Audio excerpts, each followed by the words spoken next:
Sabihin mo sa sarili natin. Okay. Makakaranas ako ng himala ng Panginoon sa buhay ko sa araw na ito. Naniniwala ka? Amen! Praise God! Palakpakan natin. Amen. Praise God. Hallelujah. Talagang may gagawing himala ang Panginoon sa araw na ito sa buhay natin. Expect na natin yun. Amen? Dahil kanina pa sa pag-aawilan natin, bumaba na ang presensya ng Panginoon. Ang pagkilos ng Banal na Santong Espiritu. Kahit kanina pa lang sa prayer meeting, ramdam na nila yun. Amen?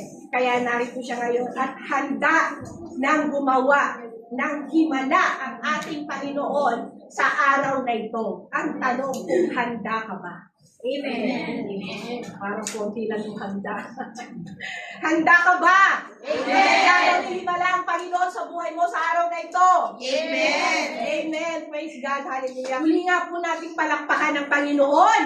Woo! Hallelujah. Amen. So, nasa series pa rin po tayo, okay? Sa ating battle cry. Okay, the last time I was here, I shared to you the power of God's healing. And today, okay, I want to share to you about the power of God's voice. Amen. Sino dito nakakarinig ng tunig ng Panginoon? Amen. Naniniwala ba kayo ng Panginoon nagsasalita? Amen. Naniniwala ba kayo na ang Panginoon kinakausap tayo? Yes. Amen. Naniniwala ba kayo na maging ang mga patay naririnig ang boses ng Panginoon? Amen. Amen. Parang tatlo lang yata yung naniniwala. Naniniwala ba kayo na maging ang patay naririnig ang tinig ng Panginoon? Amen. Amen. So yun, malalaman natin mamaya. Bakit? The power of God's voice. Amen? Okay, so makipagbukas po kayo sa akin, sa mga Biblia ninyo, okay? In John chapter 11, verses 1 to 44. Wow, mahaba, Pastor.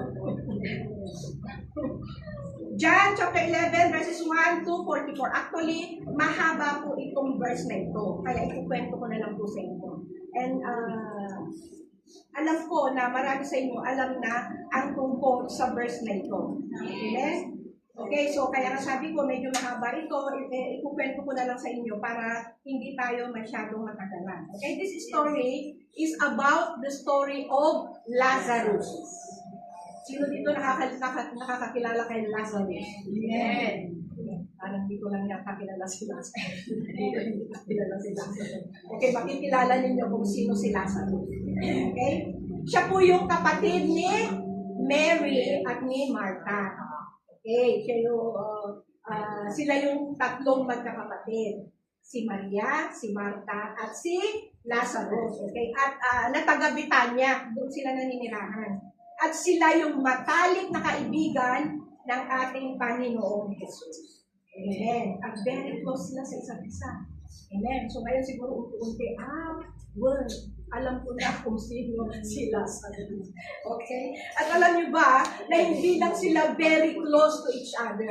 Okay? Mahal na mahal po ni Jesus ang tatlong magkakapatid. Amen. Amen. So, noong time na nag-minister si Jesus sa kabilang ibayo, doon sa Jerusalem, okay, nagkasakit si Lazarus.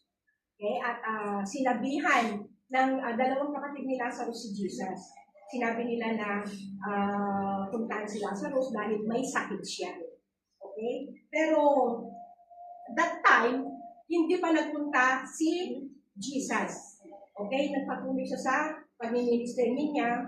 Pag-minister niya, okay, dahil nag-minister sila that time, okay, after 4 days, nung namatay na si Lazarus, doon pa lang nagpunta ang ating Panginoon Jesus sa lugar kung saan sila nakatira. Amen? Okay. So, nung nakarating ang Panginoon Jesus doon, sabi niya sa mga kapatid, nasaan siya? Okay, ang tinatanong niya is, nasaan si Lazarus? Okay, so, dito sa parte nito, dito sa verse na ito, dito natin makikita yung the shortest verse. Sino dito nakakaalam ng shortest verse? And Jesus Christ. Okay. So, dito natin makikita. So, sabi pa ng mga sabi niya, nung tinanong ni Jesus kung nasaan si Lazarus, sabi ng mga kapatid niya, Panginoon, kung nandito ka sana, hindi sana siya namatay. Buhay pa sana siya. Sabi ng mga kapatid niya. Okay, so, sabi dito sa John chapter 11 verse 4, it happened for the glory of God so that the Son of God will receive glory from this. Okay. So, yun daw. Kasi sabi ko, nandito ka sana. Sana buhay pa yung kapatid natin. Pero ang sabi ng Panginoon, nangyari ito para ang Diyos Ama ang makapurihan. Yes. At ang Panginoong Jesus naman ang mag-glorify din. Amen? Okay. Kaya pala hindi agad nagpunta ang ating Panginoong Jesus kasi may purpose. Yes. Ang purpose, okay, kaya hindi siya nagpunta doon, iba yung purpose. Hindi niya pinagaling yung sakit ni Lazarus, kundi may mas magandang purpose ang Panginoon. Amen. Okay? So makikita natin kung ano yung purpose ni Lord. Okay? So sa atin, sa buhay natin, kapag may mga sitwasyon tayo, o may mga sitwasyon sa buhay natin, na akala natin hindi kumikilos ang Panginoon, akala natin hindi agad-agad niya tinutugon yung mga pangangailangan natin, it doesn't mean, okay, na wala siyang pakialam sa atin. Okay, na wala siyang ginagawa. Ito ay dahil may purpose si Lord. Amen. Amen. Hallelujah. Kaya kung halimbawa, may mga sitwasyon tayo na, halimbawa, nawalan tayo ng mahal sa buhay, o kaya may nangyari hindi maganda sa pamilya natin, may mga sitwasyon tayo na akala natin hindi naman natin malulusutan ito, okay? May hindi magandang nangyari sa pamilya natin, okay, sa trabaho natin, sa ministry natin, okay, sa kalusugan natin, lahat po yan laging may purpose. Okay, may purpose si Lord. Amen? For Him to be glorified. Amen? So dito po sa ating topic, may tatlong mahalagang bagay lang po ako i-share sa inyo. Tatlong bagay, okay? 3 commands of Jesus that changed Lazarus' life and he was set free. Amen? Okay, tatlong command po ni Jesus na nagpabago sa buhay ni Lazarus at siya'y napalaya. Sino dito gusto mabago ang kanyang buhay? Amen. Amen. Sino dito gusto mapalaya? Amen. Amen. Okay, so let's continue the story. So pagdating ni Jesus sa pinagbibingan kay Lazarus, ito ay isang yungib or kuweba na may takip na nakaharang.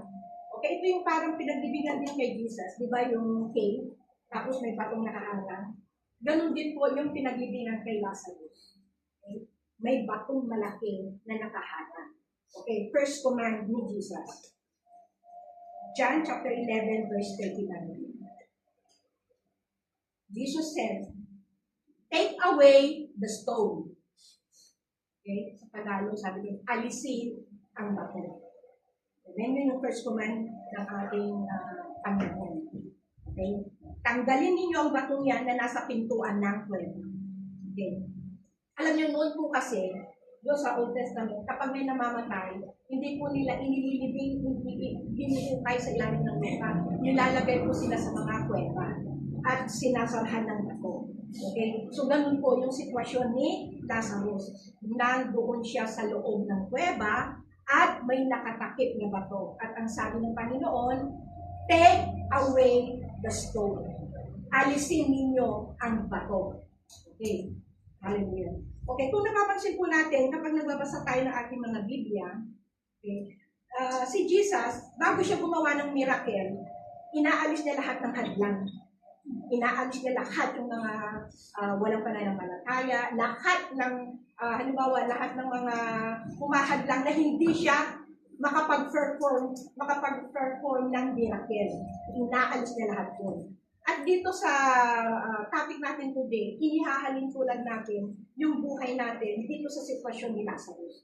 Na kadalasan, ganito rin yung sitwasyon natin. Okay? So, sabi ko nga kanina, bago siya mag-minister, inaalis niya. Una, nung sinabi niya, alisin ang bato. Take away the stone. Okay? Sabi ko nga, bago siya mag-minister ng miracle, may inaalis siya. May tinatanggal siya. Okay? So, kagaya nung kung natatandaan ninyo o kung nabasa ninyo sa Biblia, nung nag-minister na naman siya ng yung anak ng isang kapitan ng ano ba to, centurion ng mga Hudyo. Di ba, namatay yung anak niya sa sakit, nagpunta siya kay Jesus, tinawag niya si Jesus. Ito mababasa natin sa Matthew chapter 9 verse 24. Okay, so nung nagpunta yung ama ng bata na namatay kay Jesus, okay, ito naman yung bago nakapag-minister si Jesus doon, meron muna siyang pinagaling. Ito yung babae na 12 years nang tinatagasan ng dugo. Okay, dahil sa pananampalataya ng babae ito na mahipunan niya yung laylayan ng damit ni Jesus, gumaling siya instant. She received instant healing. And then, at saka palang nagpunta ang Panginoong Jesus dun sa bahay mismo, yung ama ng bata na namatay. Sabi sa Matthew chapter 9 verse 24, okay, lumabas muna kayo, sabi niya sa mga tao. Kasi nung paparating siya, nakita niya ang daming tao. Okay? So, siguro, nag-expect na sila na darating si Jesus. Gusto nilang makita kung paano siyang gumawa ng himala. Okay, sabi dito, lumabas muna kayo, hindi patay ang bata. Natutulog lang siya. Okay? Yun ang sabi ng Panginoong Jesus. So, sabi ng mga nakarinig, sabi ng mga hindi naniniwala, sabi niya, imposible, patay na yan, paano ito pabubuhayin? Diba? Alam na ni Jesus yun. Kaya ang sabi niya, lumabas muna kayo.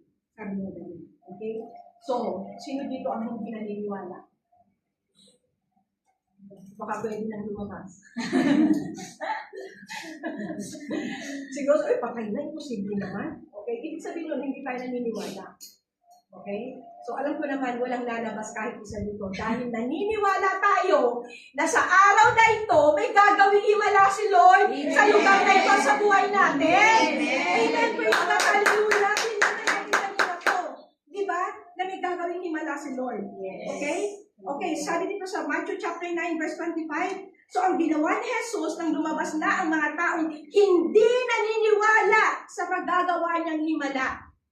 Okay, nung lumabas na daw. Okay, buti na lang walang lumabas sa inyo. Okay? Pumasok siya sa kwarto ng bata at hinawakan ng kamay nito at ito'y bumangon. Praise God. Hallelujah. Amen. Amen. Hallelujah. Praise God. Yes. So naniniwala na kayo na ang patay kayang buhayin ng Panginoon. Amen. Amen. Praise God. Okay, so balik tayo kay Lazarus. So dito sa nakita at nabasa natin na pinaalis ni Jesus yung malaking bato doon sa libingan ni Lazarus, okay, doon pa lang siya nakagawa ng himala. Inalis niya yung sagapan. Inalis niya yung hadlang. Amen. Amen. Hallelujah. Tinanggal ni Jesus yung malaking bato at doon siya nakapag-perform na miracle. Okay. Inalis niya yung mga strongholds sa buhay natin. Okay. Kaya nga sabi ko, related po itong sitwasyon ni Lazarus sa buhay natin. May mga hadlang po sa buhay natin, kaya hindi makagawa ng himala ang ating Panginoon sa buhay natin. May mga strongholds, may mga hadlang, okay? Ngayon, tanongin natin sa buhay natin, ano ba yung mga hadlang? Ano yung mga strongholds? Ano yung nagpipigil o hindi mapangyari yung nais ng Panginoon sa atin, na hindi makakilos ng Panginoon sa atin dahil may mga hadlang, may mga hindrances. Okay? Hallelujah. So, nung inalis ng Panginoon yung bato doon sa yungib, at yung second command niya, John chapter 11 verse 43, okay? He called with a loud voice. Okay? Sabi niya, Lazarus, come forth. Amen. Praise God. Hallelujah. Nung inalis yung bato, wala na yung hadlang, wala na yung hindrances, wala na yung sagaban. Doon pa lang, sabi ng Panginoong Jesus, Lazarus, come forth. Lazarus, lumabas ka! Amen. Amen. Praise God. Doon pa lang nakagawa ang Panginoon. Doon pa lang niya sinabi na Lazarus, lumabas ka. Amen. Okay? Tinawag niya si Lazarus. Sa palagay niyo, narinig siya ni Lazarus? Yes. Amen. Tinawag niya si Lazarus with great command. Okay? To make sure that narinig ni Lazarus yun. Biro niyo patay nakarinig. Okay? Jesus called Lazarus by his name. Okay? Sabi ng Panginoon, Lazarus, hindi yan sinabing, lumabas ka dyan, sino ka ba nandyan sa loob ng kuweba? Pinangalanan ng Panginoong Jesus, Lazarus, come out. Come forth, lumabas ka, okay? At ang maganda dito, Lazarus knows the voice of God. Amen. He knows the voice of Jesus. Amen. Tayo kaya, kilala kaya natin yung boses ng Panginoon? Can we recognize the voice of God kung nangungusap sa atin? Amen. Amen. Amen. Kasi alam niyo bakit kilala ni Lazarus, bakit nabusesan niya si Lord? Kasi close sila eh. Amen. Hindi lang sila matalik na magkaibigan, very close sila at mahal na mahal sila ni Jesus. Amen. Tayo kaya gano'n tayo ka-close kay Jesus? Close tayo kapag may kailangan tayo. Lord Jesus, please. Pag wala tayong kailangan, close pa ba tayo? Amen. Okay, pagkatapos nun, anong nangyari? Nung sinabi ng Panginoon, Lazarus, come forth! Lazarus, lumabas ka! Anong nangyari? Okay? Lazarus recognized the voice of Jesus. And then imagine 4 days dead. 4 na araw na kung patay si Lazarus. Pero narinig pa rin niya ang boses ng Panginoon. What do we expect? If 4 days dead na, nangangamoy na yun, medyo may amoy na. Yes. Di ba? Okay. At imagine hindi lang siya nandun sa loob ng kuweba. May bato na, silyado. Okay, nakabalot pa siya from head to foot. Balot na balot. Okay. Kaya siguro, yung mga tao na nandoon nung lumabas si Lazarus, na parang mami, alam mo siya, buti walang sinabi sa Biblia at nagtakbuhan ang mga tao. Okay? Kasi lumabas siya, nakabenda pa siya. From head to foot. Okay? Patay na yun 4 days dead. Tumayo, lumabas sa kuweba. Amen? Okay? Hindi nawalan ng pag-asa si Lazarus. Amen. Amen. Hallelujah. Kapatid, ano ang patay sa sitwasyon mo? Malamang patay na pananampalataya. Okay, yung faith natin hindi na nag-grow, yung faith natin hindi na nag-level up. Patay na yung pananampalataya natin. Okay? Remember, faith without action is dead. Ano ba yung patay sa atin? Okay, yung pananampalataya natin, patay na pag-asa. Kumbaga parang sinasabi natin, wala na akong pag-asa. Ganito na lang ako talaga. Okay? Ganito na talaga ako. Hindi ko talaga kaya kahit anong gawin yun, hindi ko magagawa yan. Okay. So when Lazarus heard Jesus' voice calling his name, anong nangyari? Okay, verse 44. Lumabas na si Lazaro, may benda pong katawan, nakatali mula ulo hanggang paa, parang mami. Yun nga yung sabi ko. Lumabas siya ng cave. Balot na balot. Okay, pa. Sino dito nakakita ng mami? Amen. Amen. Yung mami na preserve din ng mga Egyptians. Ang living na naman nila siyang pyramid.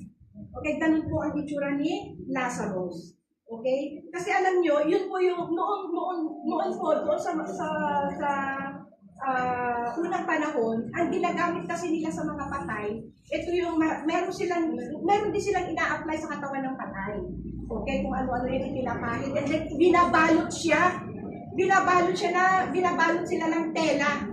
Okay, parang, alam nyo yung pag may sugat kayo, may bandage na binabalot. Parang gano'n ang ginagawa sa mga patay. From head to foot, balot na balot. Okay, so napakahirap po ng sitwasyon ni Lazarus. Okay, nagbalot na balot siya, nakabenda, nakatali mula ang ulo hanggang paa. Okay, tayo mga kapatid, saan tayo nakatali? Ano yung bumabalot sa atin? Okay, kadalasan nakatali tayo sa nakaraan. Tama. Okay, nakatali tayo sa kasalanan. Wala siguro magsasabi dito na hindi ako nagkakasala. Okay, mabait akong tao, wala akong inaagadyado. Okay, nagkakasala pa dito tayo. And then, minsan may kasalanan na nagawa tayo na hindi natin makalimutan. Okay, doon nakatali tayo. Nakatali tayo sa kasinungalingan. Kasinungalingan ng kaaway sa atin. Amen? Okay. Tayo kaya, saan tayo nakatayo? Okay? Ano yung gumagapos sa atin? Okay? Alam ko, bawat isa sa atin may gumagapos. Okay? Third command. Ano yung unang command ng Panginoon? Take away the stain. And the second command? Come forth. Lazarus, come forth. And the third command of Jesus, sabi ni Diyos, sabi dito ng Panginoong Jesus, verse 44, loose him and let him go. Kalagan ninyo siya at nang makalaya. Ibig sabihin, alisin. Alisin yung nakapulupot sa kanya. Alisin yung nakabalot sa kanya. Alisin yung nakatakot sa kanya. Amen. Bago inalis yung nabuhay na po si Lazarus, kasi tumayo na nga. Di ba? Okay.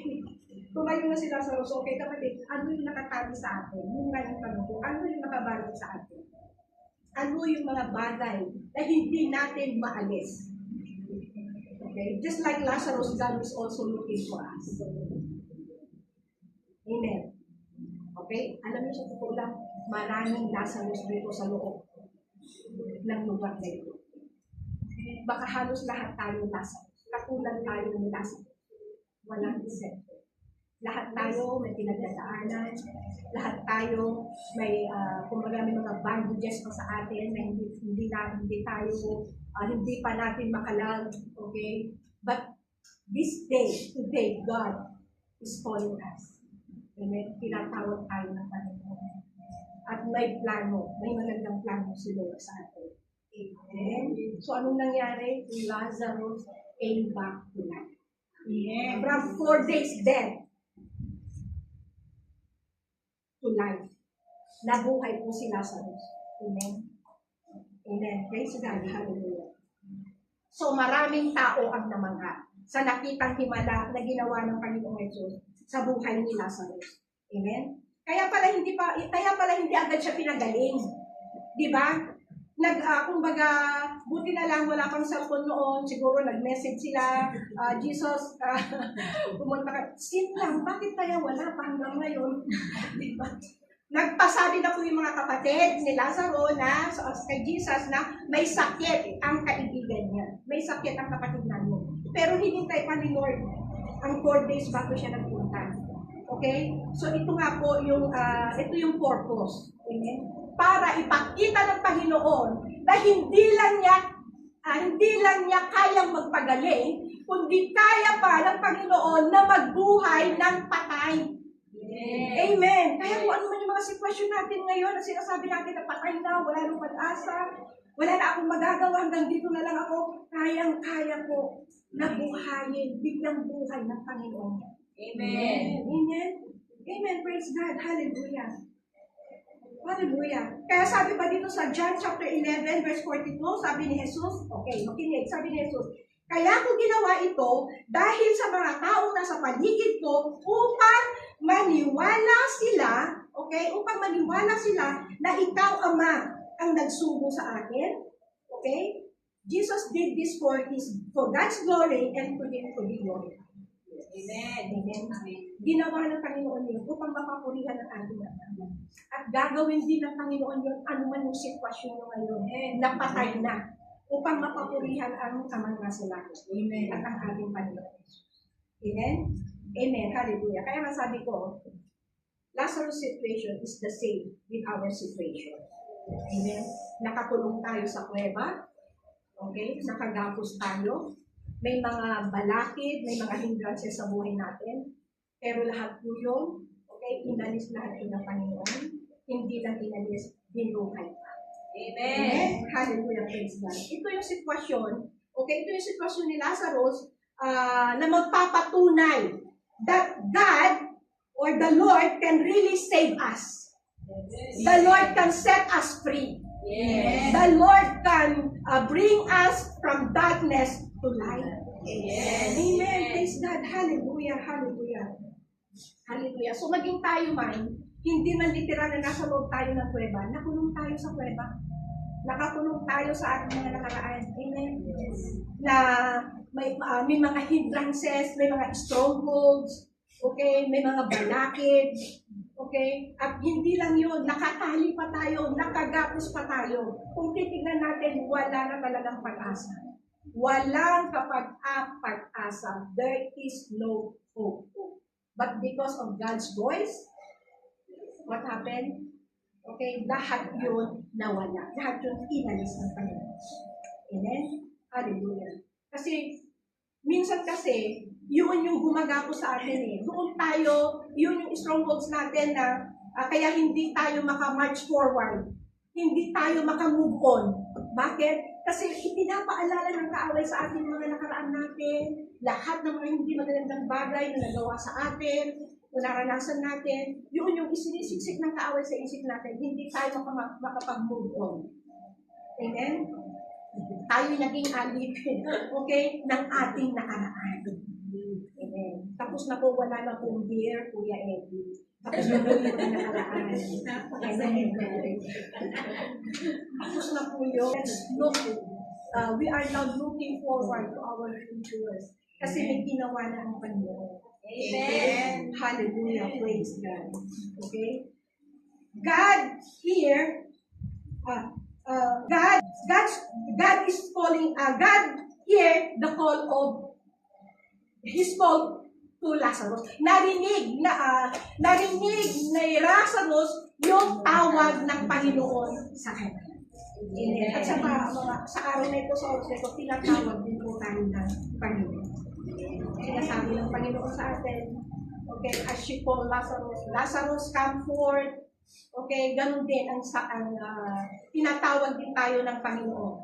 Okay, sa araw na ito. Amen. Yung mga walls, inalis na niya, winasak na niya, yung mga hindrances, okay, yung mga humaharang, kaya hindi siya makakilos sa atin, inalis na niyang lahat yun. Okay, yung mga strongholds siya, inalis na lahat yan. Okay?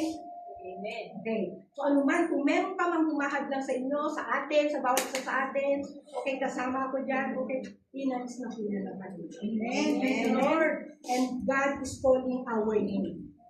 Kung paano niya tinawag si Lazarus, okay, God calls our name also. Amen.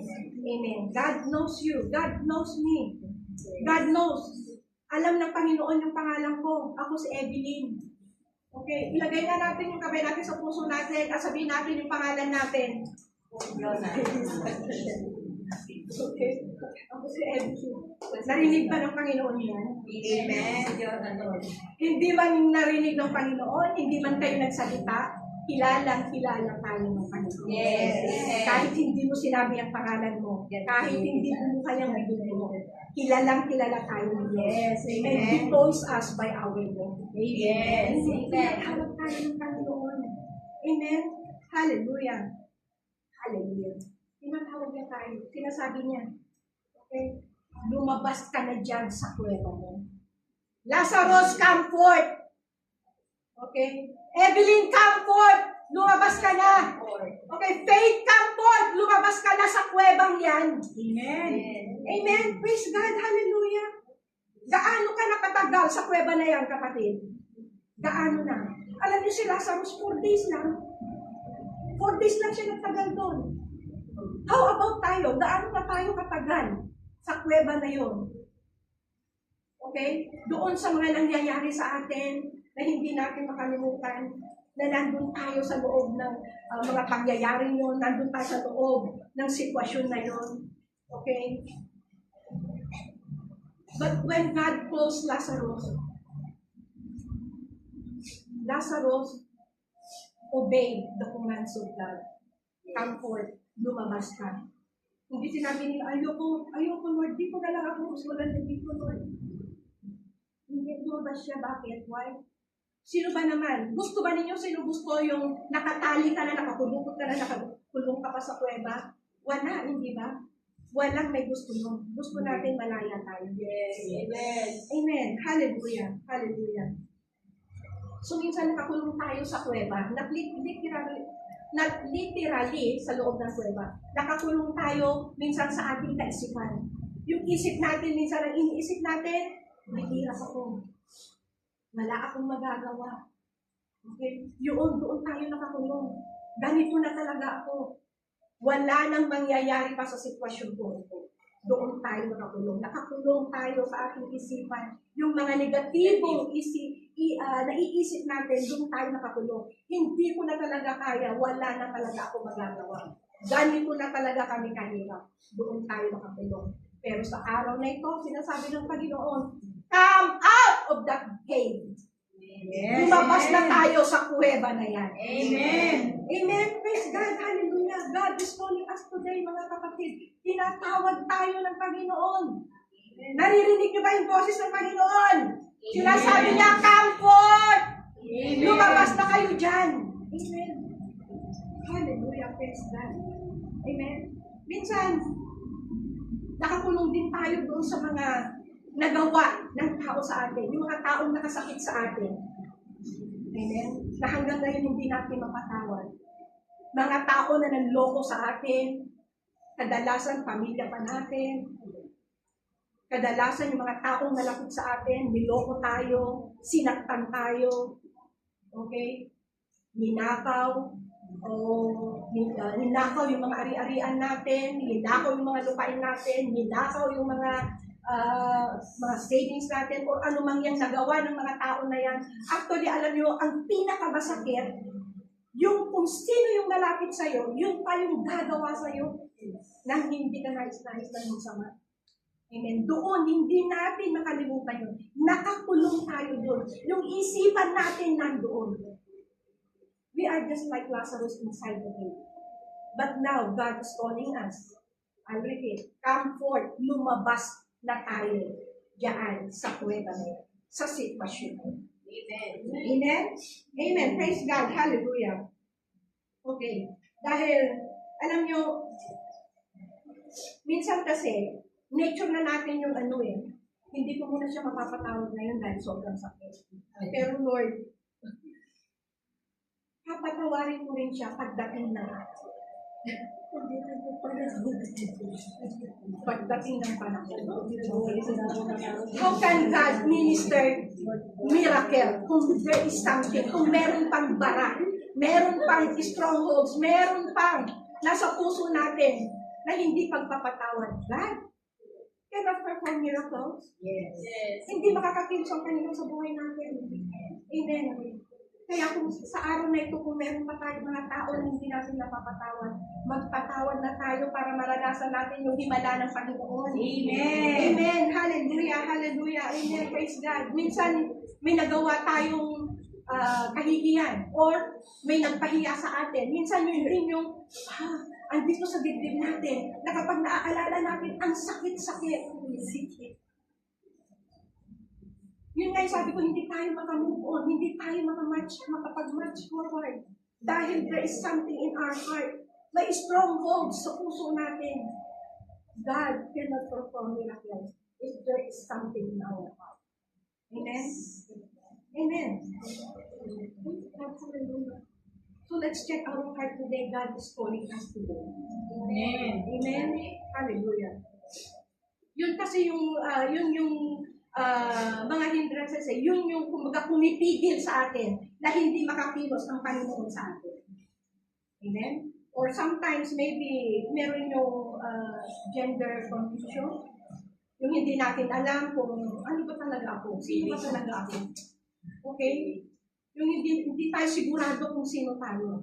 Yun minsan, strongholds ng kaaway sa atin yun. Amen? Hallelujah. Minsan nagtatanong tayo sa sarili natin, Lord, when will I be set free? Kailan ako makakalaya sa mga sitwasyon?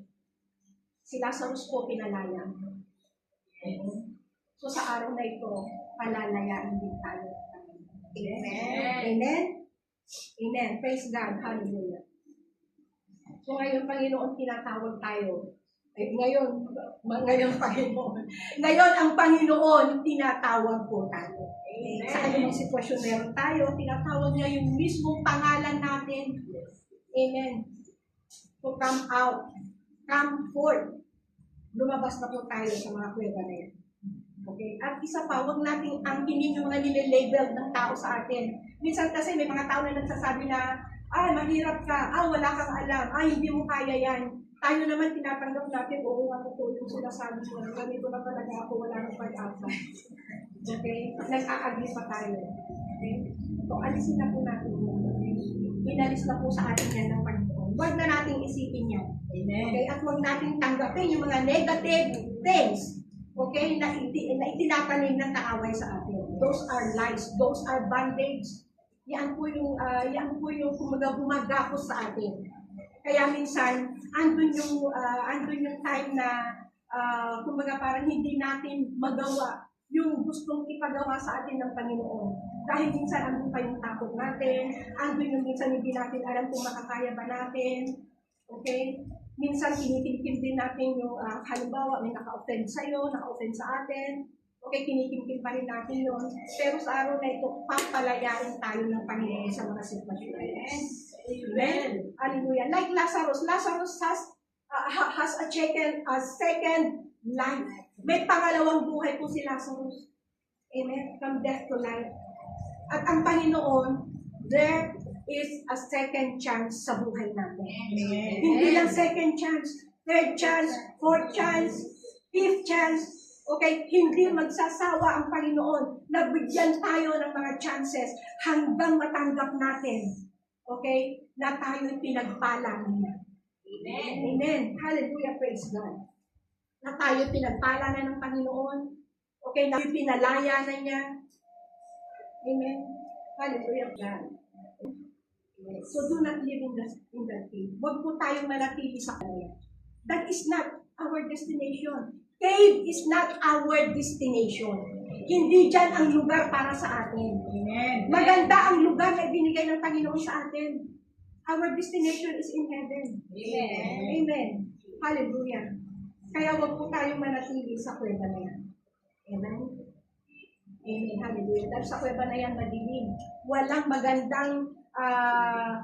magandang mangyayari sa buhay natin kung nakakulong tayo sa kuweba na yan. Kung nakakulong tayo sa mga sitwasyon na yan. Amen? Hallelujah. Kaya nga today, God is calling us. Come forth. Lumabas na tayo dyan. Amen. Amen. Praise God. Hallelujah. Hallelujah. Amen. Kasi gusto ng Panginoon na mapalaya tayo. Kagaya ni Lazarus, nung pinalaya siya ng Panginoon, yun din po ang gusto ng Panginoon sa atin. Na mapalaya niya tayo. Amen? Gusto niya malaya tayo, okay? Ayaw niyang manatili tayong nakagapos. Nakagapos sa bisyo, okay? Nakagapos sa nakaraan, nakagapos sa kahirapan, nakagapos sa sakit, okay? Nakagapos sa maling relasyon, ano pa? Okay? Lumaya na po tayo yan. Ngayon, kung hindi pa tayo nakakalaya, ngayon natin mararanasan ang pagpapalaya ng Panginoon sa atin. Amen. The Lord is speaking into our heart today. Nangungusap po ang Panginoon sa puso natin ngayon. At tinatawag niya tayo by our name. Amen. Kaya kapatid, pakinggan mo kung tinatawag ka ng Panginoon sa'yo. And I'm sure, kanina pa lang, tinatawag na ng Panginoon ang pangalan ng bawat isa sa atin. Come forth. Come forth. Lumabas ka na dyan. Okay? Pinalaya na kita. Okay? I am setting you free. If the Son set us free, we will be free. Amen. Amen. Amen. Praise God. Hallelujah. So, kayo po lahat ay panalo.